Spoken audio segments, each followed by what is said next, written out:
Table 7.2 from the book, shown here, provides a nice comprehensive comparison among the four process strategy categories. You should take a good look at it. Knowing that we have four broad process strategies, which one do we choose for our particular process? Well, I like to make data-driven decisions. In that respect, what type of data would help us in making an informed and hopefully good choice? Ideally, we would like multiple pieces of information, including accurate forecasts for demand and accurate estimates for cost. If we do not have demand forecast, we can still do an analysis. We would compare the total cost for each process. Recall that total cost is comprised of a fixed cost and a variable cost, where the variable cost is multiplied by the number of units produced. Here we are assuming linear cost curves, which you need to keep in mind because this may or may not reflect the reality for any particular situation. Using the total cost curves, we find the points of indifference, which will tell us at which demand levels we prefer a particular process. We often do this analysis with what is called a crossover chart. Here we have three different processes which roughly correspond to the process focus, repetitive focus, and product focus. Notice that when the fixed cost increases, we gain something by having lower variable cost, which is we can see as the slope of the line is not as steep. We then plot the three cost curves on the same graph to compare them. Because we are dealing with cost, we are always looking at the line that is closest to the x-axis, or 0. In this example, we see that we use process A, the blue line, for any volume from 0 up until V sub 1.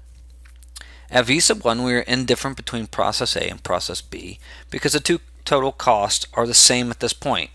In other words, the lines intersect here. From V sub 1 up until V sub 2, we would pick process B, the green line, the one closest to the x-axis. Beyond V sub 2, we would pick process C, the brownish colored line. Let's now look at this example with all of the data. So we're trying to decide between three different accounting software packages to purchase and use. Each product has its own fixed cost and variable cost as shown. Software A has the lowest fixed cost at $200,000, but the highest variable cost of $60 for each report generated. The other two options are listed also. The question now becomes, at what volume should we choose a particular software package? To answer this question, we find the points of indifference. First, we need to order the options in increasing fixed cost and decreasing variable cost. The data on the previous slide was already arranged in this manner for us. After ordering the data, we do a pairwise comparison between the different options. We start by comparing the first two options, software A versus software B. We do this by setting their total cost curves equal to each other and solving for the unknown volume, which I have called V sub 1. This is just simple algebra and straightforward. The result is that V sub 1 is equal to 2,857 reports. What does this mean? It means that we would purchase software A if our expected volume of reports was less than 2,857. Otherwise, we would purchase software B.